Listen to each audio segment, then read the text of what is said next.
সুপ্রিয় শিক্ষার্থী, কৃষি বিশ্ববিদ্যালয় কলেজ কর্তৃক আয়োজিত আজকের অনলাইন ক্লাস ও সলভ প্রোগ্রামে তোমাদের সবাইকে স্বাগতম জানাচ্ছি। ইন্টারনেট সংযোগ সংক্রান্ত ত্রুটির জন্য ক্লাসটি শুরু করতে লেট হয়ে গেল। আজকে আমরা যতটুকু সময় আমাদের হাতে পাবো অবশিষ্ট, সেইটুকু সময়ের মধ্যে আমরা তোমাদের সাথে কার্যপত্র এবং কার্যপত্রের যে গুরুত্বপূর্ণ বিষয় সমন্বয় জাবেদা সেইটুকু নিয়ে আলোচনা করব। আশা করি এই সময়টুকু তোমরা আমাদের সাথেই থাকবে এবং আমাদের সহযোগিতা করবে। যেটুকু আমরা কার্যপত্রের প্রিভিয়াস লেকচারে আলোচনা করেছিলাম, সেই আলোচনার যে সূত্রপাত, সেই সূত্রপাত থেকে আমরা কিছু বেসিক ফর্মুলা এবং কিছু টেকনিক, আমরা আমাদের নিজস্ব কিছু পদ্ধতি আমরা অ্যাপ্লাই করেছিলাম সেখানে।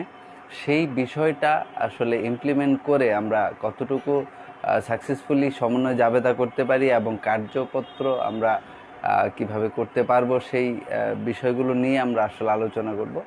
আমরা লাস্ট আমাদের যে প্রিভিয়াস ক্লাসগুলো ছিল সেখানে কার্যপত্রের যেই খুঁটিনাটি বিষয়গুলো, সেইগুলো আমরা বলেছিলাম যে খুবই গুরুত্বপূর্ণ এই জন্য যে কার্যপত্রের মূল যে বিষয়টি সমন্বয় জাবেদা, সেই সমন্বয় জাবেদাটি আমাদের সবচেয়ে বেশি কাজে লাগবে বা বেশি প্রয়োজনীয় হবে আমাদের আর্থিক বিবরণীর ক্ষেত্রে।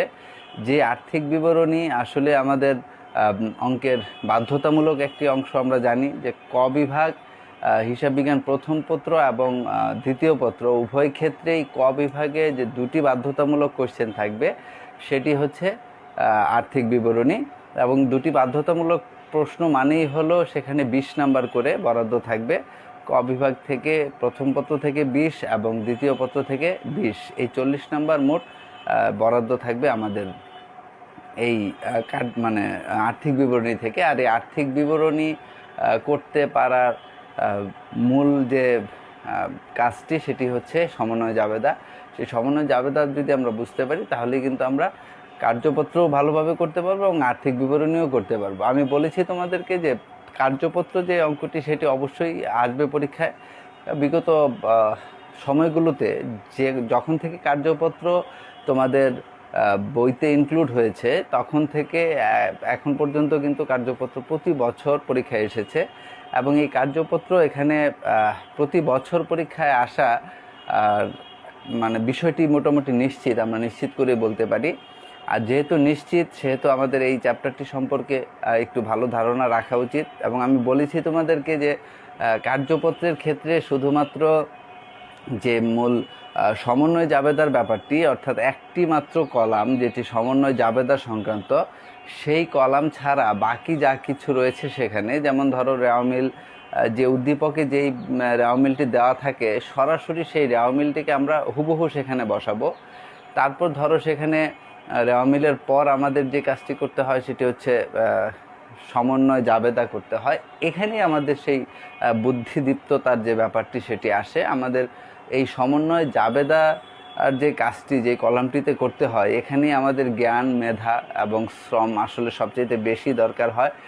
এই কাজটি, এই কলামটি যদি আমরা সাকসেসফুলি করে ফেলতে পারি সার্থকভাবে, তাহলে পরবর্তীতে সেই সমন্বিত রেওয়ামিল করা মানে হচ্ছে রেওয়ামিলের সাথে সমন্বয় জাবেদার শুধুমাত্র যোগ বিয়োগ করা।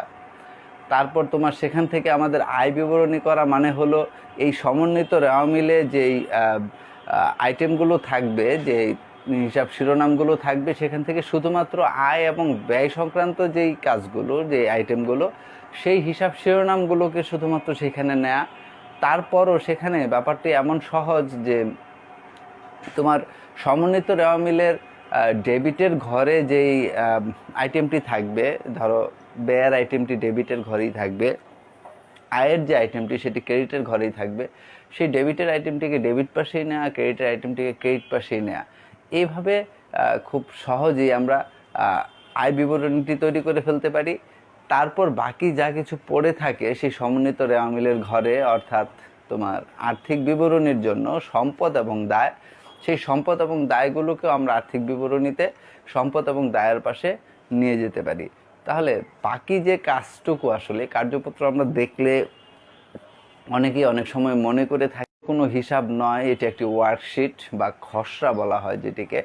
এই কার্যপত্রের ইংরেজি যে শব্দটি ওয়ার্কশিট আমরা বলি, এটা আসলে একটা খসড়া, অর্থাৎ চূড়ান্তভাবে আমরা যখন আর্থিক বিবরণী করব, সেই আর্থিক বিবরণী করার আগ মুহূর্তে একবার দেখে নেওয়া যে আমরা এখন পর্যন্ত যা কিছু করেছি তার সমস্ত কিছু সঠিক আছে কিনা বা ঠিকঠাক মতো আমরা করেছি কিনা, লিপিবদ্ধ করা হয়েছে কিনা, সেই ব্যাপারটি আসলে তোমার নিশ্চিত করা এখানে। যে যদি আমরা দেখি যে কার্যপত্রে আমাদের সব কিছু সুন্দরভাবে মিলে গেছে, তাহলে আমরা কি করতে পারি যে আমরা এখানে চূড়ান্তভাবে আর্থিক বিবরণীটি করার প্রস্তুতি গ্রহণ করতে পারি। আর যদি কোনো কারণে সেটি না মিলে থাকে, তাহলে আমরা সংশোধনটি করে সেখানে তারপর ফাইনালি আমরা আর্থিক বিবরণীর দিকে এগোবো। তো এই হচ্ছে মূলত কার্যপত্রের যে ব্যাপারটি। আমরা আগে অলরেডি কার্যপত্র সম্পর্কে আলোচনা করেছি তোমাদের সাথে। আমি বলেছি যে সেখানে 8 ঘরা, 10 ঘরা, 12 ঘরা কার্যপত্র হয়ে থাকে, কিন্তু স্ট্যান্ডার্ড যেটি আমরা 10 ঘরা কার্যপত্র, সেই 10 ঘরা কার্যপত্রটিকে আমরা স্ট্যান্ডার্ড ধরে থাকি। তো এখন আমরা কার্যপত্রের ফরম্যাট, কার্যপত্রের 10 ঘরা কার্যপত্র কিভাবে করতে হবে, সেই বিষয়গুলো নিয়ে আমরা আগে আলোচনা করেছি। এখন আজকে আমি শুধুমাত্র কিছু সমন্বয় জাবেদা সম্পর্কে তোমাদের সাথে আলোচনা করব আমাদের বাকি সময়টুকুতে। সেই সমন্বয় জাবেদা যেগুলো কার্যপত্র এবং আর্থিক বিবরণী উভয়টিতেই আসে এবং গুরুত্বপূর্ণ, আসলে সেই বিষয়গুলো নিয়ে আমরা আলোচনা করব। যেমন ধরো, প্রথম যে ব্যাপারটি আসে সমন্বয় জাবেদার ক্ষেত্রে, সমাপনী মজুত পণ্য। ধরো এরকম বলা হয়ে থাকে যে সমাপনী মজুত পণ্য মূল্যায়ন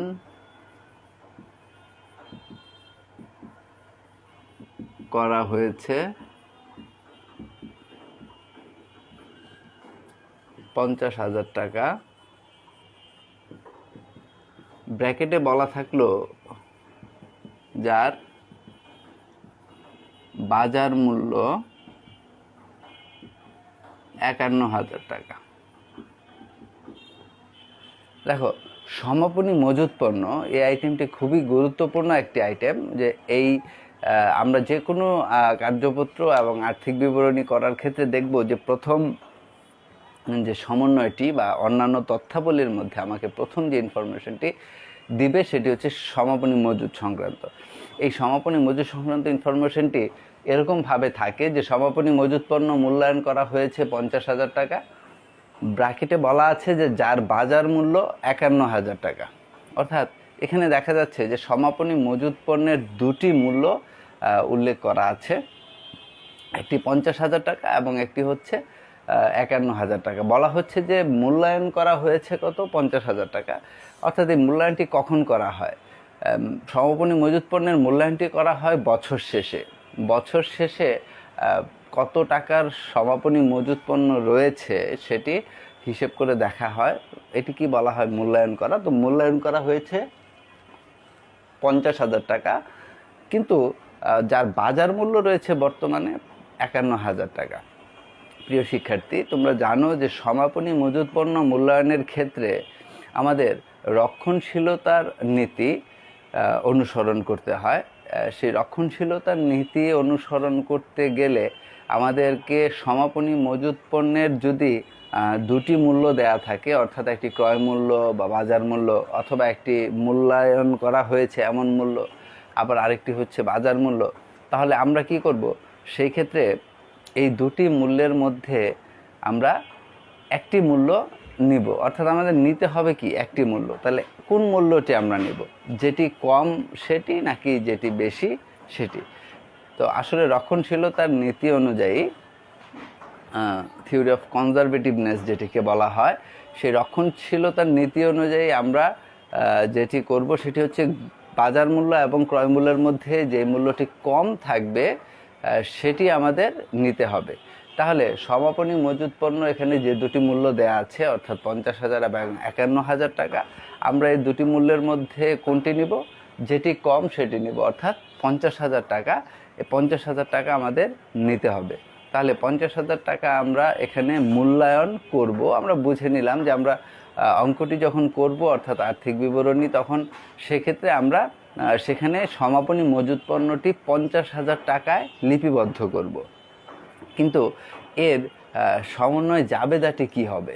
এই যে সমাপনী মজুত পণ্যটিকে মূল্যায়ন করা হলো 50,000 টাকায়, এর জন্য যদি আমাদেরকে সমাপনী জাবেদা সমন্বয় জাবেদা দিতে বলা হয়, তাহলে আমরা সেখানে কি জাবেদা দেব, সেই ব্যাপারটি সম্পর্কে আমরা একটু আলোচনা করব। কারণ অনেকেই এখানে আমরা জানি যে এই জাবেদাটি কি হবে সেটি মুখস্থ করে ফেলে, মুখস্থ করে বসে থাকে, কিন্তু অ্যাকচুয়ালি এটি কিভাবে আসলো বা কিভাবে হলো সেটি ব্যাখ্যা করার মতো ক্ষমতা তখন থাকে না, যে কারণে আমার মনে হয়ে থাকে যে আসলে তার পূর্ণাঙ্গভাবে সেটি শেখা হয়নি।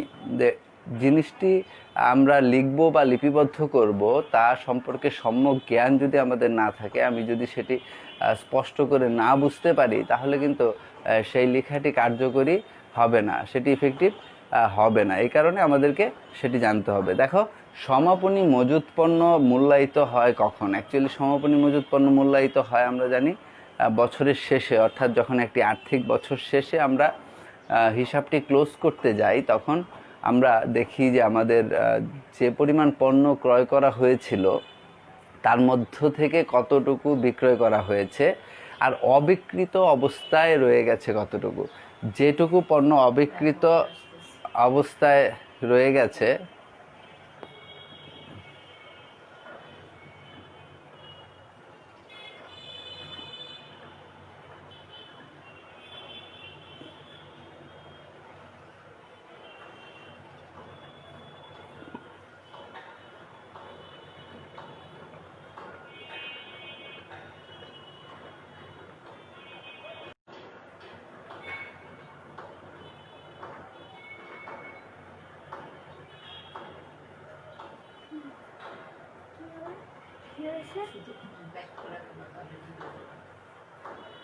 কি হয়েছে বাবা?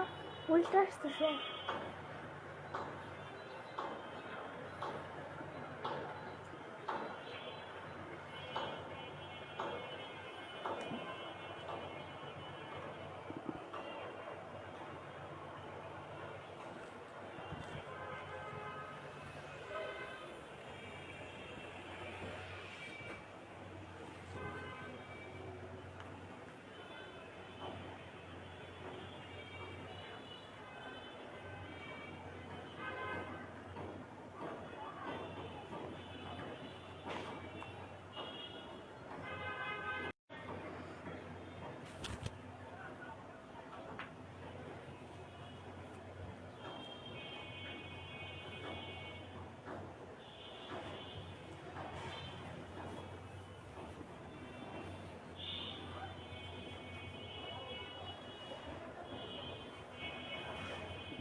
দুঃখিত, রোটেট অপশনটির কারণে হয়তো বা লেখা এতক্ষণ উল্টো আসছিল, এখন সেটি চেঞ্জ করে দিয়েছি। আপাতত মনে হয় ঠিক আছে, তোমরা একটু দেখে জানাও। আমরা আমাদের আলোচনায় ফিরে আসি। আমরা সমাপনী মজুত পণ্য আসলে আমাদের যে পণ্যটি অবিকৃত অবস্থায় থেকে যায় বছর শেষে, সেই অবিকৃত অবস্থায় থেকে যাওয়া পণ্যটিকে আমরা সমাপনী মজুত পণ্য বলে থাকি।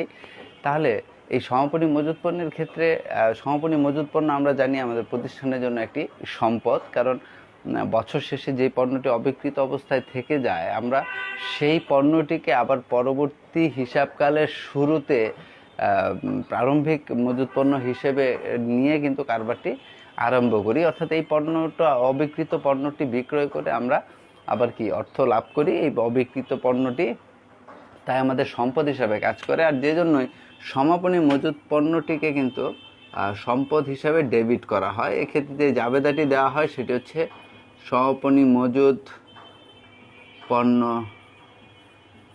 হিসাব ডেবিট বলা হয়, সমাপনী মজুত পণ্য হিসাব ডেবিট বলা হয়। আর ক্রেডিট করা হয় ক্রয় অথবা বিক্রিত পণ্যের ব্যয় হিসাবকে।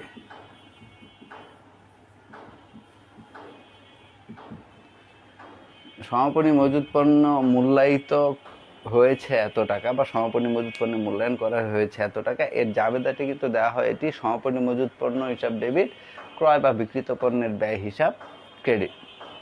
তো দেখো আসলে কেন এই জাবেদাটি দেওয়া হয়, যে কারণ হচ্ছে যে সমাপনী মজুত পণ্যটি যখন সমন্বয় করা হয়, অর্থাৎ এটিকে আমরা যখন সমন্বয় জাবেদা করলাম, তো এর উৎসটি একটু খেয়াল করো, যে যখন সমাপনী মজুত পণ্য বলা হয়, এই সমাপনী মজুত পণ্যটি সোর্সটা কি, আসলে সমাপনী মজুত পণ্যটি কোত্থেকে এলো?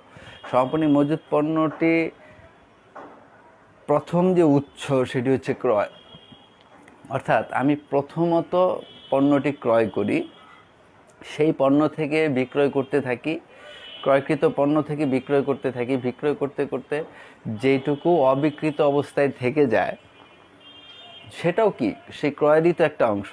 তাহলে যেটি অবিকৃত অবস্থায় থেকে যায় সেটাও ক্রয়েরই একটা অংশ। শেষ পর্যায়ে গিয়ে হিসাবকালের শেষে আমি সেই অবিকৃত অবস্থায় থেকে যাওয়া পণ্যটি, যেটি এতদিন ক্রয়ের অংশ হিসাবেই ছিল, সেটির একটি নতুন নামকরণ করছি। সেই নামকরণটি কি? সমাপনী মজুত পণ্য। তাহলে এতদিন এটি কি নামে ছিল? এতদিন কিন্তু এটি ছিল অ্যাকচুয়ালি ক্রয় নামে। তো শেষ পর্যায়ে এসে সে ক্রয়ের অংশটিকে আমি সমাপনী মজুত পণ্য নামে, সমাপনী মজুত পণ্য নামে আমি সেটিকে লিপিবদ্ধ করছি।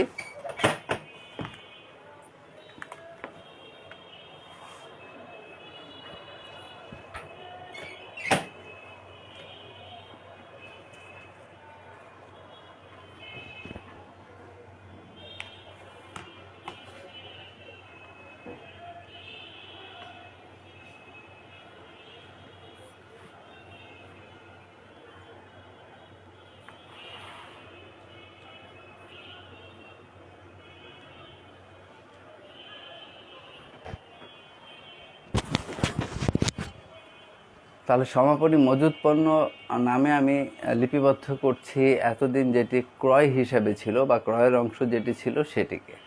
তাহলে এই জন্য যখন ওই ক্রয়ের অবিকৃত অংশটুকু সমাপনী মজুত পণ্য হয়ে যাচ্ছে, আমি সেটি আমার সম্পদ হয়ে যাচ্ছে, এই জন্য আমি সেটিকে সমাপনী মজুত পণ্য হিসাব ডেবিট নামে লিখেছি। কারণ সম্পদ বৃদ্ধি পেলে ডেবিট হয়, আমরা জানি, সম্পদ হ্রাস পেলে ক্রেডিট হয়, যে সমাপনী মজুত পণ্য হিসাব ডেবিট। আর এই যে অংশটুকু অবিকৃত অবস্থায় থেকে গিয়েছিল, সে রয়ে গিয়েছিল, সেই অবিকৃত অবস্থায় রয়ে যাওয়া পণ্যটুকু ছিল অ্যাকচুয়ালি ক্রয়ের অংশ। এখন সেই ক্রয়ের অংশটিকে যেহেতু আমি মুছে ফেলে সেটিকে সমাপনী মজুত পণ্য নামকরণ করেছি, তাহলে ক্রয়ের যে অংশটুকু সেটি কিন্তু আর থাকছে না, অর্থাৎ ক্রয় নামে আর সেটি থাকছে না। এই জন্য আমি ক্রয়টাকে এখন এখানে কি করলাম? ক্রেডিট করে ফেললাম। তাহলে সেটা মুছে গিয়ে সেটা সমাপনী মজুত নামে অভিহিত হয়ে গেল। তাহলে এই যে ক্রয় বা বিক্রিত পণ্যের ব্যয় আমরা এই নামে ক্রেডিট করে দিয়ে সেই উৎসটাকে মুছে ফেলে এখন সেটির নতুন নামকরণ কি করলাম? সমাপনী মজুত পণ্য। তাহলে মনে রাখবে যে যখনই সমাপনী মজুত পণ্য মূল্যায়ন করা হয়েছে বলা হবে, বা সমাপনী মজুত পণ্যের মূল্য এত টাকা এরকম দেয়া থাকবে, সেটি বাজার মূল্য এবং ক্রয় মূল্য দুটোই দেয়া থাকতে পারে। আমরা যেটি কম এই দুটোর মধ্যে সেটি নিব। তাহলে আমার এখানে দেখলাম যে দুটোর মধ্যে কম হচ্ছে 50,000 টাকা। তাহলে আমরা এখানে ডেবিট লিখে এখানে 50,000 টাকা লিখব এবং ক্রেডিট লিখে আমরা সেখানে 50,000 টাকা লিখব। অর্থাৎ রক্ষণশীলতার নীতি অনুযায়ী আমরা যেটি করব সেটি হচ্ছে যে যেই মূল্যটি কম সেটি হিসাবের খাতায় লিপিবদ্ধ করব।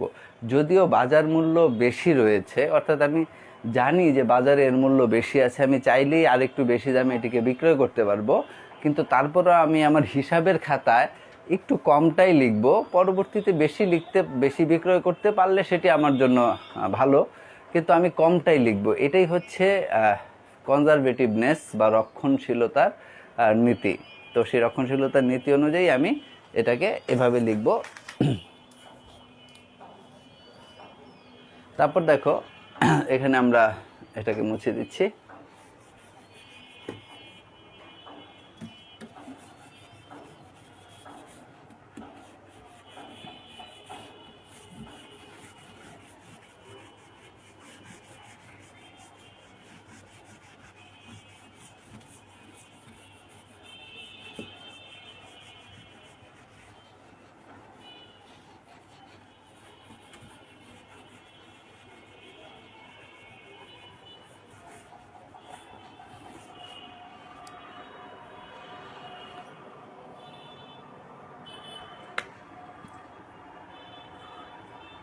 দুই মাসের বেতন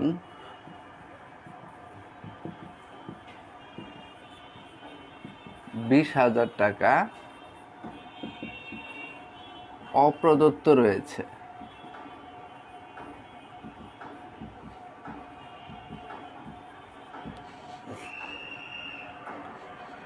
দুই মাসের বেতন $20,000 অপ্রদত্ত রয়েছে। অর্থাৎ এখানে যেটি বলা হচ্ছে যে স্যালারি, আমরা যেটা বলি যে কর্মচারীদের বেতন যেটি, সেটা 2 মাসের বেতন $20,000 অপ্রদত্ত রয়েছে, অর্থাৎ প্রদান করা হয়নি। তাহলে এখানে প্রিয় শিক্ষার্থী খেয়াল রাখবে যে অপ্রদত্ত রয়েছে, বকেয়া রয়েছে, অপরিশোধিত রয়েছে, প্রদান করা হয়নি, বকেয়া রয়েছে।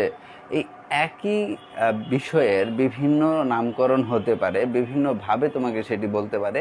তো কাজেই আমি সবসময় যেটি বলি যে কোনো লেনদেন বা যে কোনো ইনফরমেশান তোমাকে দেওয়ার পর তোমার প্রথম কাজটি হবে সেটি খুব সুন্দর এবং স্বচ্ছভাবে পড়ে বুঝে নেওয়া, স্পষ্ট করে। যে প্রথমত বুঝতে হবে যে সেখানে কি ইনফরমেশনটি দেওয়া হচ্ছে, কি বলতে চাওয়া হচ্ছে।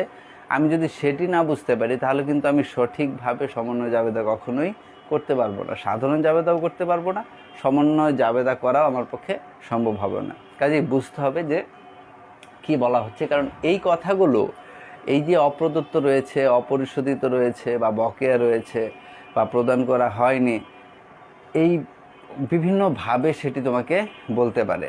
এক এক সময় এক একভাবে বলবে, যেন তুমি কনফিউজড হও। তোমাকে কনফিউজড করাই হচ্ছে প্রশ্নকর্তার মূল কাজ। তো তোমাকেও যেটি করতে হবে যে সব ধরনের শব্দ বা ভাষার ক্ষেত্রে তোমাকে সজাগ থাকতে হবে, যেন যাই বলুক না কেন তুমি মূল অর্থটি সেটি বুঝে নিতে পারো সুন্দরভাবে। তাহলে 2 মাসের বেতন $20,000 অপ্রদত্ত রয়েছে, মানেই হচ্ছে 2 মাসের বেতন বকেয়া রয়েছে।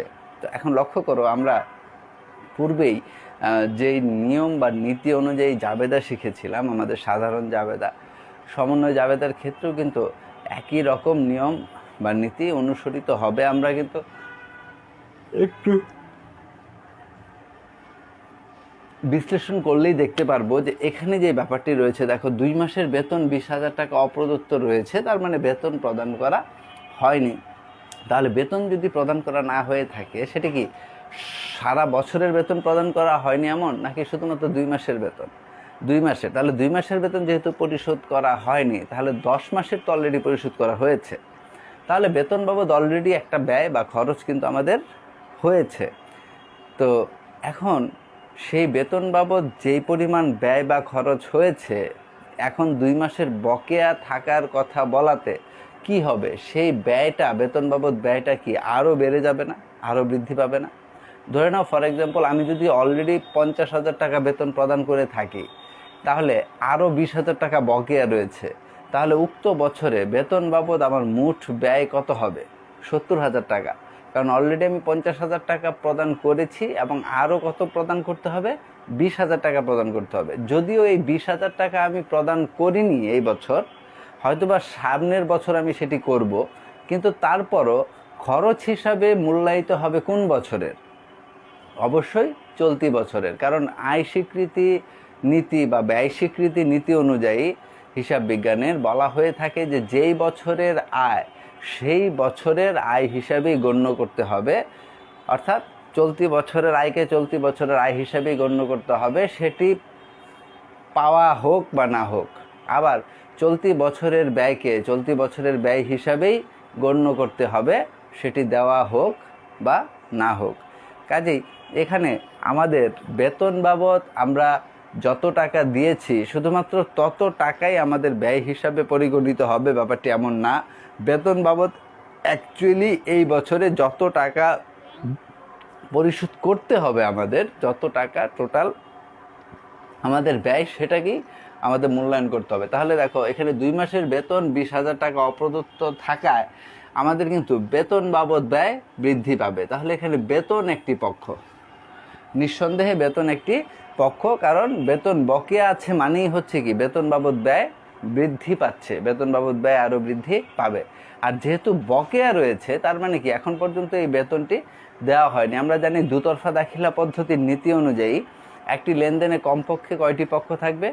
কমপক্ষে 2টি পক্ষ থাকবে। তাহলে এখানে একটি পক্ষ হচ্ছে বেতন, আর একটা পক্ষ হচ্ছে এই যে অপ্রদত্ত রয়েছে, অর্থাৎ বকেয়া বেতন, যেটি দেওয়া হয়নি, যেটি আমাদের জন্য দায়। তাহলে এখানে বেতন একটি পক্ষ আর বকেয়া বেতন হচ্ছে আরেকটি পক্ষ। অর্থাৎ এখানে আমরা যেটি দেখব যে এই বেতন হচ্ছে কি এক্সপেন্স আমাদের জন্য, উপাদান হিসাব সমীকরণের আমরা বলেছিলাম যে এ প্লাস ই প্লাস ডি সমান সমান হচ্ছে এল প্লাস সি প্লাস আর। তাহলে এখানে একটি উপাদান হচ্ছে ই আর বকেয়া বেতন এটি হচ্ছে দায়, তার মানে এটি হচ্ছে এল। তাহলে ই হচ্ছে বাম পাশের উপাদান। আমরা বলেছিলাম যে বাম পাশের যে উপাদানগুলো সেগুলো বৃদ্ধি পেলে কি হয়? বৃদ্ধি পেলে হয় ডেবিট। বাম পাশের উপাদানগুলো বৃদ্ধি পেলে হয় ডেবিট আর হ্রাস পেলে হয় ক্রেডিট। হ্রাস পেলে ক্রেডিট।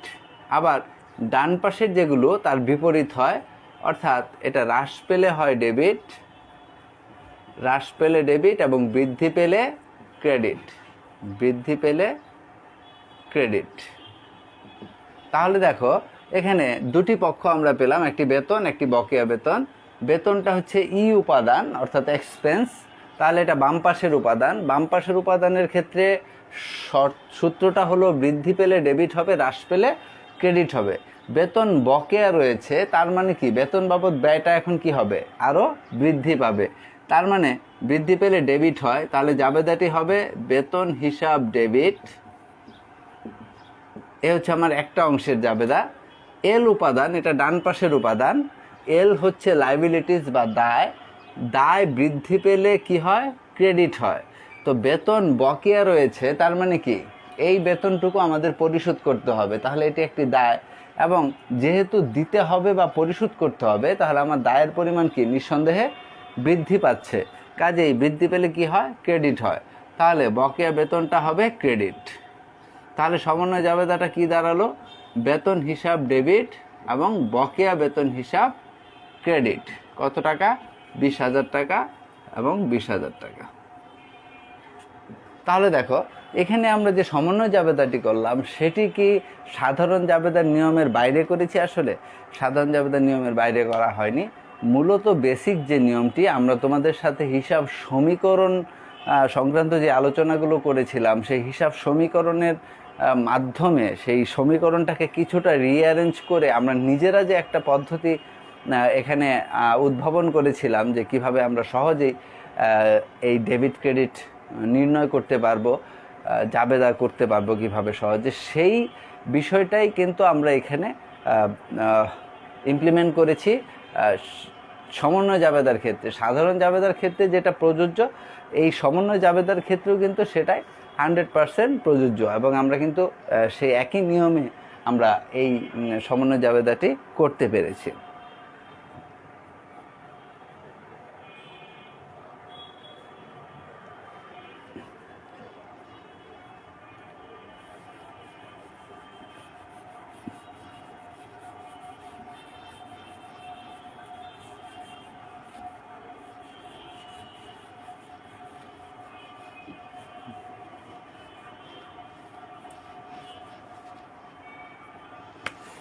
বলা হচ্ছে কলকবজা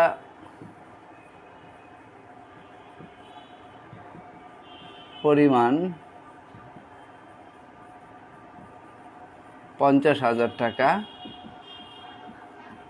10% অবচয় ধার্য করতে হবে।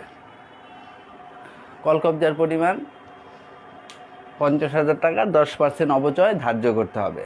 এখানে আমরা জানি যে এই যে অবচয় ধার্য করতে বলার যে ব্যাপারটি, সেটি আসলে কি একটি সাধারণ জাবেদার পর্যায়ে পড়ে। এটা একটি সাধারণ জাবেদা, কারণ এখানে কলকবজার অবচয় ধার্য করতে যখন বলা হয় তখন সাধারণ জাবেদা হিসেবে আমরা যে জাবেদা দেই, সমন্বয় জাবেদাতেও একই ঘটনা ঘটবে। এটার কারণ হলো এই বিষয়টা কলকবজার যে অবচয় ধার্য করতে হবে এটা নতুন একটা বিষয়, অর্থাৎ ফ্রেশ একটা ব্যাপার। এখানে কলকবজার অবচয় আগে একবার ধার্য করেছিল, এখন সেটাকে কিছুটা পরিবর্তন করতে হবে এমন কিন্তু নয়। অর্থাৎ এই টোটাল ব্যাপারটাই বাদ পড়ে গিয়েছিল, যে কলকবজার অবচয়টাই ধার্য করা হয়নি, এখন ধার্য করতে হবে। কাজেই আমরা লক্ষ্য করলে দেখব যে সমন্বয় জাবেদার ক্ষেত্রে যে সমন্বয়গুলো দেওয়া থাকে বা অন্যান্য তথ্যাবলী দেওয়া থাকে, সেখানে দুই রকমের তথ্য দেওয়া থাকবে। একটা হচ্ছে যে একটা বিষয় আগে লেখা হয়েছিল বা লিপিবদ্ধ করা হয়েছিল, যেটি এখন ঠিকঠাক হয়নি বলে পরিবর্তিত হবে। তাহলে আগে অলরেডি একবার লেখা হয়েছিল, সেটিকে এখন পরিবর্তন করতে হলে অ্যাকচুয়ালি একরকমভাবে জাবেদা দিতে হবে, এমনভাবে জাবেদা দিতে হবে যেন সাপও না মরে, না সাপও মরে আবার লাঠিও না ভাঙে। অর্থাৎ সেই আগের যে জাবেদাটি আমরা দিয়েছিলাম, ধরো সেটি যদি ভুল হয়ে থাকে, সেই ভুলটাকে সংশোধন করতে হবে, পাশাপাশি সঠিক যা হবে সেটিকেও উল্লেখ করতে হবে। কাজে কি এখানে সাপও মরবে আবার লাঠিও ভাঙবে না, এমনভাবে একটি জাবেদা দিতে হবে সমন্বয় জাবেদার ক্ষেত্রে। তাহলে আগের বিষয়টাকেও মুছতে হবে, আবার নতুন বিষয়টাকেও ইনক্লুড করতে হবে। এটা হচ্ছে একটা প্রসেস। আবার কিছু তথ্য এমন থাকে যে যেটি ফ্রেশ, যে ধরো ধারে পণ্য বিক্রয় লিপিবদ্ধ করা হয়নি, তাহলে ধারে পণ্য বিক্রয় যদি লিপিবদ্ধ করা না হয়ে থাকে, তাহলে এখন নতুন করে কি করতে হবে? লিপিবদ্ধ করতে হবে। তাহলে যা কিছু একেবারে ফ্রেশ লিপিবদ্ধ করতে হবে, নতুন করে লিখতে হবে, সেটি কিন্তু তোমার আগেরটার সাথে সাংঘর্ষিক হয় না। অর্থাৎ সেই ক্ষেত্রে ধারে বিক্রয়ের যে জাবেদা আমরা জানি, প্রাপ্য হিসাব ডেবিট, বিক্রয় হিসাব ক্রেডিট, সেই একই জাবেদা হবে। ঠিক একইভাবে যদি অবচয়ের কথা বলা হয়, সেটা যন্ত্রপাতির হোক, কলকবজার হোক, যে কোনো স্থায়ী সম্পত্তির অবচয়ের কথা বলা হোক, সেটি আগে যদি ধার্য করা না হয়ে থাকে, তাহলে এখন আমরা কি করব? শুধুমাত্র নতুন করে সেটিকে ধার্য করব। তাহলে এর জন্য কিন্তু আগের কোনো কিছু মুছতে হবে না, আবার নতুন করে কোনো কিছু লিখতে হবে না, শুধুমাত্র নতুন করে এই কলকবজার অবচয়টা ধার্য করলেই হয়ে যাবে। তাহলে দেখো আমাদের এখানে কলকবজার অবচয় ধার্য করতে হবে 50,000 টাকার কলকবজা বা সম্পত্তি ছিল, স্থায়ী সম্পত্তি, 10% অবচয় মানে 5,000 টাকা হবে। তো আমরা এখানে যা লিখবো সেটা হচ্ছে অবচয় হিসাব ডেবিট। অবচয় হিসাব যে আমরা লিখবো, অবচয় হিসাব লিখে আমরা একটা ড্যাশ দিয়ে লিখবো কলকবজা, কারণ একটা প্রতিষ্ঠানে অনেক রকমের স্থায়ী সম্পত্তি থাকবে, অনেক ক্যাটাগরি স্থায়ী সম্পত্তি থাকবে।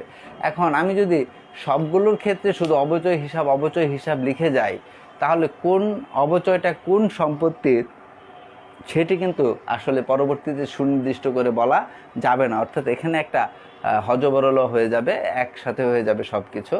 এই জন্য স্থায়ী সম্পত্তির অবচয়ের ক্ষেত্রে যখন যে সম্পত্তির অবচয় ধার্য করা হবে, সেই সম্পত্তির নামটা পাশে দিয়ে দিতে হবে।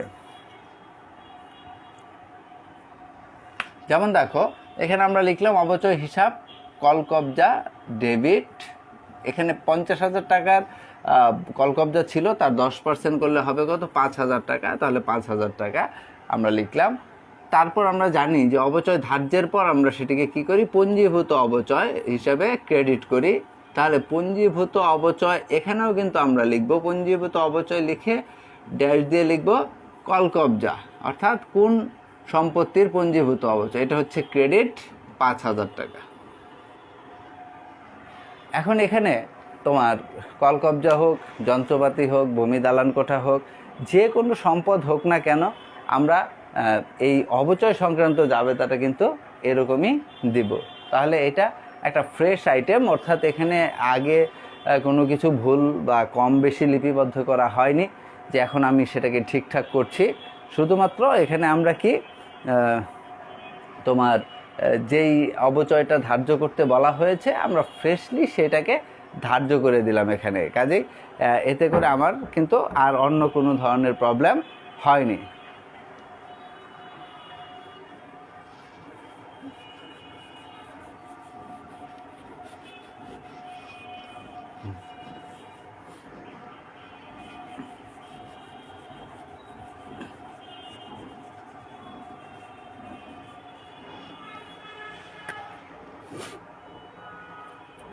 দেখো, ক্যাশ বাক্স থেকে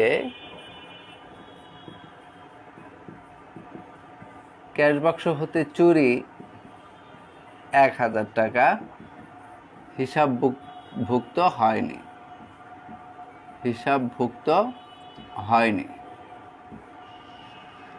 ক্যাশ বাক্স হতে চুরি 1,000 টাকা হিসাবভুক্ত হয়নি।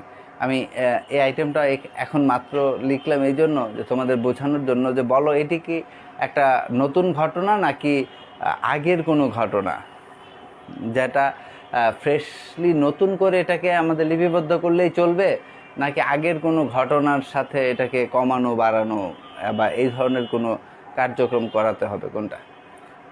এটা ফ্রেশ একটা ঘটনা, অর্থাৎ ক্যাশ বাক্স থেকে চুরি হয়েছিল, সেই চুরি হওয়ার বিষয়টি, ক্যাশ বাক্স থেকে যেটি চুরি হয়েছিল সেটা হিসাবভুক্ত হয়নি। তাহলে প্রিয় শিক্ষার্থী খেয়াল করবে শব্দগুলো, যে হিসাবভুক্ত হয়নি, লিপিবদ্ধ করা হয়নি, নগদানভুক্ত হয়নি, এরকম শব্দগুলো যখন থাকবে তখন বুঝবে যে আইটেমটা লিখতেই বাদ পড়ে গেছে বা লিপিবদ্ধ করতেই বাদ পড়ে গেছে, এটা হিসাবভুক্তই করা হয়নি।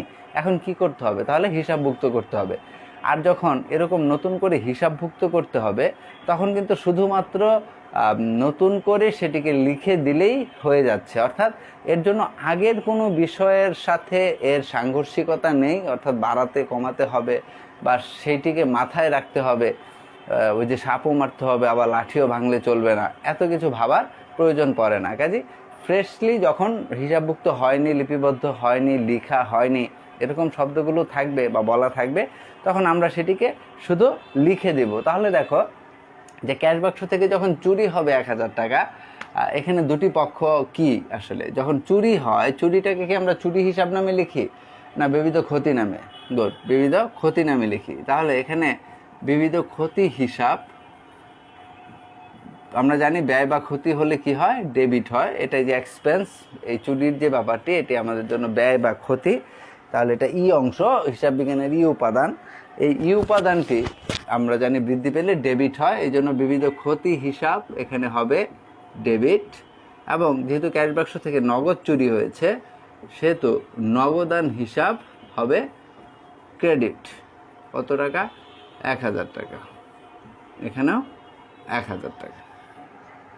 তাহলে দেখো এরকম ক্যাশ বাক্স থেকে চুরি বা টাকা জমা দিতে, ব্যাংকে জমা দিতে যাওয়ার সময় ছিনতাই পথিমধ্যে, তারপর ধরো তোমার ক্যাশিয়ারের নিকট থেকে ছিনতাই, এরকম বিভিন্নভাবে, বা আগুনে বিনষ্ট, এরকম বিভিন্ন রকম ব্যাপারগুলোকে আমরা কি বলি? বিবিধ ক্ষতি নামে অভিহিত করে থাকি, যে বিবিধ ক্ষতি নামে আমরা সেগুলোকে উল্লেখ করব।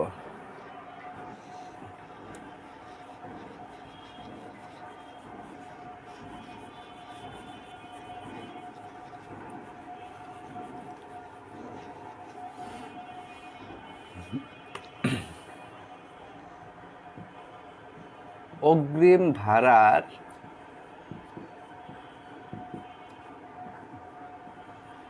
$2,000 টাকার মেয়াদোত্তীর্ণ হয়েছে। খুব গুরুত্বপূর্ণ একটি সমন্বয়, যে অগ্রিম ভাড়ার 2,000 টাকার মেয়াদ উত্তীর্ণ হয়েছে।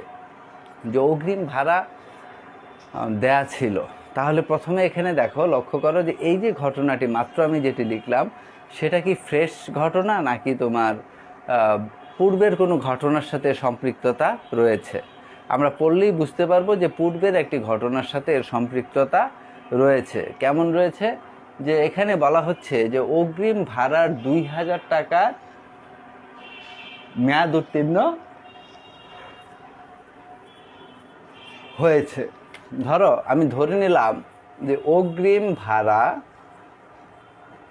দেয়া ছিল 12,000 টাকা।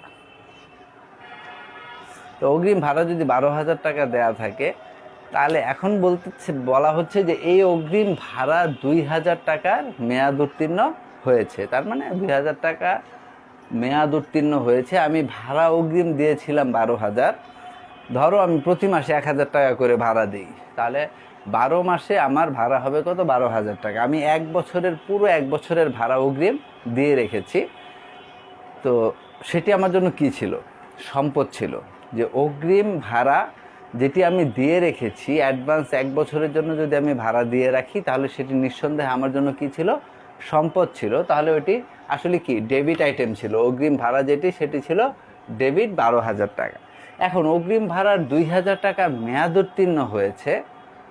তার মানে হলো, আমি তোমাদেরকে যেটি বলেছিলাম যে আমি যেই নিয়মটি বা পদ্ধতি একটি শিখিয়েছিলাম তোমাদেরকে, সেটি হচ্ছে এরকম সমন্বয়ের ক্ষেত্রে প্রথম তোমাকে আইডেন্টিফাই করতে হবে যে এই সমন্বয়টি রেওয়া মিলের কোন আইটেমটিকে খোঁচাচ্ছে, রেওয়া মিলের কোন আইটেমটিকে ইন্ডিকেট করছে। এটি হচ্ছে ফার্স্ট স্টেপ। সমন্বয় জাবেদা শর্টকাটে করার বা সংক্ষেপে করার বা সহজে করার যে পদ্ধতিটি আমি তোমাদের শিখিয়েছিলাম, সেটি হচ্ছে এরকম যে এই সমন্বয়টি প্রথমে ভালোভাবে পড়তে হবে, পরে দেখতে হবে যে এটি রেওয়া মিলের কোন আইটেমকে ইন্ডিকেট করছে। আমি দেখলাম যে রেওয়া মিলের অগ্রিম ভাড়াকে এটি ইন্ডিকেট করছে। ওকে ফাইন, তাহলে অগ্রিম ভাড়াকে ইন্ডিকেট করছে, এটা হচ্ছে ফার্স্ট স্টেপ। কাকে ইন্ডিকেট করছে? সেকেন্ড স্টেপ, যাকে ইন্ডিকেট করা হচ্ছে সেটা কি? আয়, ব্যয়, দায় না সম্পদ? আমি দেখলাম অগ্রিম ভাড়া এটা একটা সম্পদ, অগ্রিম ভাড়া একটা সম্পদ।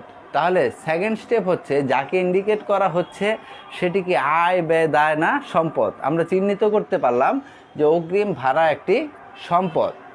তৃতীয় স্টেপ হচ্ছে এই সমন্বয়ের ফলে উক্ত সম্পদটি বৃদ্ধি পাচ্ছে না হ্রাস পাচ্ছে। এই সমন্বয়টি পড়ে বুঝতে হবে যে উক্ত সম্পদটি বৃদ্ধি পাচ্ছে না হ্রাস পাচ্ছে। এখন দেখো, অগ্রিম ভাড়ার 2,000 টাকার মেয়াদ উত্তীর্ণ হয়েছে। তার মানে তুমি যে 12,000 টাকা দিয়েছিলে অগ্রিম, 2 মাস যদি এখন তুমি থেকে যাও ওই বাসায়, তাহলে কি হবে? 2 মাসের ভাড়া কেটে যাবে না? এই মেয়াদ উত্তীর্ণ হওয়া মানে এটাই যে 2,000 টাকার মেয়াদ উত্তীর্ণ হয়েছে, মানেই 2,000 টাকা তুমি সেখান থেকে কেটে গেছে। তাহলে দেখো প্রিয় শিক্ষার্থী, যে এখানে এই যে তৃতীয় স্টেপ আমার যেটি, যে এই সমন্বয়ের ফলে উক্ত সম্পদটি কি বৃদ্ধি পাচ্ছে না হ্রাস পাচ্ছে? তাহলে নিঃসন্দেহে আমরা দেখলাম হ্রাস পাচ্ছে। যদি হ্রাস পায় তাহলে কার সূত্র অ্যাপ্লাই করতে হবে? জয় স্যারের সূত্রটি অ্যাপ্লাই করতে হবে। সূত্রটি কি ছিল? সূত্রটি ছিল এরকম, আমি বলেছিলাম যে সম্পদ থাকলে ব্যয় দেখাতে হবে, ব্যয় থাকলে সম্পদ, দায় থাকলে আয় দেখাতে হবে, আয় থাকলে দায়। অর্থাৎ যখনই তুমি দেখবে যে সমন্বয়ের ফলে রেওয়া মিলের যে আইটেমটাকে ইন্ডিকেট করা হচ্ছিল সে আইটেমটি হ্রাস পাচ্ছে, কারণ যখন বৃদ্ধি পাবে তখন সেটা সিম্পল, আগে ডেবিট থাকলে আবারও ডেবিট হবে, আগে ক্রেডিট থাকলে আবারও ক্রেডিট হবে। কিন্তু যখনই হ্রাস পাবে, যখনই সেটি কমে যাবে, তখনই সেখানে একটা জটিলতা তৈরি হয়। তখনই আসলে আমরা কোন অংশটি দেখাবো, কত টাকা দেখাবো, এটা আমরা স্থির করতে গিয়ে ব্যাপক একটা সমস্যায় পড়ে থাকি। সেই সমস্যার সহজ সমাধান আমার এই ফর্মুলাটির মাধ্যমে তোমরা পেতে পারো। যে আমরা যখনই দেখব যে সম্পদ ওইখানে ছিল, সম্পদকে ইন্ডিকেট করা হচ্ছিল এবং এই সমন্বয়ের ফলে উক্ত সম্পদটি কমে যাচ্ছে, তখনই তুমি আমার সূত্রটি প্রয়োগ করতে পারো। সূত্রটি হচ্ছে, যদি সম্পদ থেকে থাকে তাহলে তুমি সিদ্ধান্ত নিতে পারবে, নিশ্চিত হতে পারবে যে এখন কি দেখাতে হবে? ব্যয় দেখাতে হবে। তাহলে দেখো, এই ডিসিশন নিতে পারাটাই কিন্তু এই কার্যপত্রের মানে এই সমন্বয়ের এই জটিল বিষয়টি সমাধানের সবচেয়ে সহজ পথ, যে ডিসিশন নিতে পারা যে আমি আসলে কি দেখাবো, এখানে আয় দেখাবো না ব্যয় দেখাবো না সম্পদ দেখাবো, তাহলে আমার সব ক্লিয়ার হয়ে যাবে। যেমন দেখো, এখানে আমি সিদ্ধান্ত নিতে পেরেছি যে ব্যয় দেখাতে হবে। ফর্মুলা অনুযায়ী স্টেপ বাই স্টেপ আমি দেখলাম যে এখানে ব্যয় দেখাতে হবে। তাহলে ব্যয় দেখাতে হলে এখন তুমি যদি প্রশ্ন করো যে ব্যয় অ্যাকচুয়ালি এখানে কত টাকা, তাহলে আমি নিঃসন্দেহে বলতে পারবো ব্যয় হচ্ছে 2,000 টাকা, কারণ অ্যাডভান্স দেওয়া ছিল 12,000 টাকা, এর মধ্যে 2,000 টাকার যেহেতু মেয়াদ উত্তীর্ণ হয়েছে, তাহলে আমার ব্যয় হচ্ছে কত? 2,000 টাকা। তাহলে 2,000 টাকা ব্যয়, এবং আমি সিদ্ধান্ত নিতে পেরেছি যে ব্যয় দেখাতে হবে। তাহলে এখানে ব্যয় দেখাতে হলে ব্যয়ের নামটি কি হবে? এখানে 2,000 টাকা অবশ্যই কি ভাড়া হবে, তাহলে ব্যয়ের নামটি হচ্ছে ভাড়া। তাহলে আমরা লিখব ভাড়া হিসাব ডেবিট, যেহেতু ব্যয় দেখাতে হবে, ভাড়া হিসাব ডেবিট হচ্ছে 2,000 টাকা। তাহলে ভাড়া হিসাব ডেবিট 2,000 টাকা, এর সাথে রিলেটেড বিষয়টি কি রয়েছে? আমি বলেছি আমার সম্পদটি কমে গেছে, তাহলে আমরা সম্পদ নামে যেটি লিখব যে অগ্রিম ভাড়া, সে অগ্রিম ভাড়া হিসাব ক্রেডিট হচ্ছে 2,000 টাকা। তাহলেই দেখো আমার সমন্বয় জাবেদাটি সঠিকভাবে হয়ে গেল। আশা করি বুঝতে পেরেছ।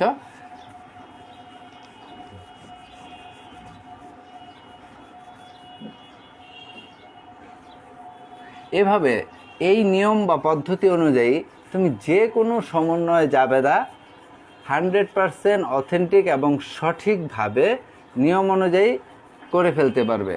কোনো একটা জাবেদার ক্ষেত্রেও এর কোনো ভিন্নতা পরিলক্ষিত হবে না।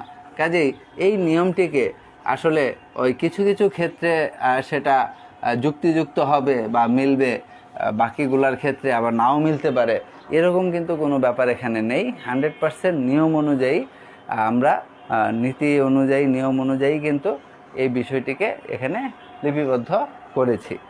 এখন আমরা বিভিন্ন সময় দেখে থাকি যে বিভিন্ন হিসাবেই সমন্বয় জাবেদার ক্ষেত্রে কমবে, যখনই দেখবে কমে যাচ্ছে, সেই কমে যাওয়ার ক্ষেত্রে কিন্তু তোমার কঠিন হবে। সেই জাবেদাটি করতে গেলে তোমার একটু ডিফিকাল্টিজ আসবে, একটু প্রবলেম হবে। সেই ক্ষেত্রে তুমি এই ফর্মুলাটি নিঃসন্দেহে প্রয়োগ করতে পারো এবং দেখবে যে তুমি সাকসেসফুলি সেটিকে কমপ্লিট করতে পারছো। আমি আজকের আলোচনা আর দীর্ঘায়িত করব না, এখানে আসলে শেষ করব। আমরা নেক্সট ক্লাসে এই কার্যপত্র সম্পর্কে আমি কিছু এরকম টিপিক্যাল আইটেম, কিছু ডিফিকাল্টিস তোমাদেরকে আমি লিখে রাখবো। আমি ফাইন্ডিংস করে আগে থেকেই আমি তোমাদেরকে দেখাবো একটা শিটে, একটা চার্টের মাধ্যমে, এবং ওই আইটেমগুলির আমি সমাধান করব যেগুলো মোস্ট ডিফিকাল্ট, যেগুলো বেশি জটিল হয়ে থাকে এই বইয়ের মধ্যে যেই সমন্বয়গুলো রয়েছে তার মধ্যে যেগুলো একটু তুলনামূলক কঠিন সেগুলো। তাহলে কি হবে, তোমরা অ্যাট এ গ্ল্যান্স কিছু সমন্বয় সম্পর্কে তোমরা আইডিয়া পাবে, যেগুলো সমাধানটাও আমরা সাথে সাথে দিয়ে দেবো, সেই সমাধানটাও পাবে। পাশাপাশি হচ্ছে তোমাদের মাথায়ও থাকবে যে এই ধরনের আইটেমগুলো ডিফিকাল্ট হয়ে থাকে এবং এটা আমি করতে পারবো, এই কনফিডেন্সটাও তোমাদের মধ্যে আশা করি চলে আসবে। কাজেই আজকে তোমরা এই ক্লাসটি শেষ করার পর বইতে একটু দেখার চেষ্টা করবে যে এই ধরনের সমন্বয় কোনগুলো রয়েছে যেগুলো আমাকে বিপাকে ফেলতে পারে এই অঙ্কটি করার ক্ষেত্রে।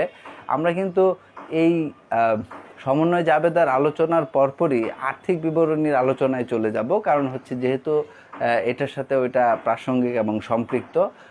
আমরা এর পাশাপাশি যদি আর্থিক বিবরণীটা আলোচনা করি তাহলে তোমাদের জন্য অনেকটা সুবিধা হবে এবং ওইখানে সমন্বয়ের আলোচনাগুলো চলতে থাকবে। অর্থাৎ এই কার্যপত্রের সাথে যে সমন্বয় জাবেদা, সেই সমন্বয় জাবেদার সাথে লিঙ্ক করে আমরা আর্থিক বিবরণী এবং আর্থিক বিবরণীর আলোচনা যখন আমরা করতে থাকবো, যতক্ষণ আর্থিক বিবরণী আলোচনা হবে মানে বুঝতে পারবে ততক্ষণ পর্যন্তই সমন্বয়ের আলোচনাই হচ্ছে, কারণ এটাই হচ্ছে তার মূল অংশ, প্রাণ। তাহলে সেই সমন্বয় জাবেদার আলোচনা আমাদের চলতেই থাকবে, যেহেতু তোমাদের জন্য তোমাদের দৃষ্টিতে কোন সমন্বয়গুলো আসলে জটিল বা কঠিন বলে মনে হচ্ছে, আমি যে পদ্ধতি বা ফর্মুলা তোমাদেরকে দিয়েছি সেটিকে 100% তোমরা অ্যাপ্লাই করতে পারছো কি না, এই ব্যাপারগুলো তোমরা একটু নিজেরা দেখো, দেখে আমাকে জানাও যে কোন জায়গাগুলোতে তোমাদের প্রবলেম হচ্ছে। প্রয়োজনে আমি আমার সেই ফর্মুলাটি আবারও নেক্সট ক্লাসের শুরুতেই তোমাদেরকে দেখাবো, দেখিয়ে তারপর আমরা বাকি অংশটা কাজ শুরু করব। আবারও প্রথম থেকে আমি সেই সমন্বয়ের করতে পারার যে টেকনিকটা বা ফর্মুলাটা সেটি তোমাদেরকে দেখিয়ে নেব। তো আজকে এ পর্যন্তই থাকলো, দেখা হবে আবারও আগামী ক্লাসে। সে পর্যন্ত সবাই সুস্থ থাকো, সুন্দর থাকো, ভালো থাকো। ধন্যবাদ সবাইকে।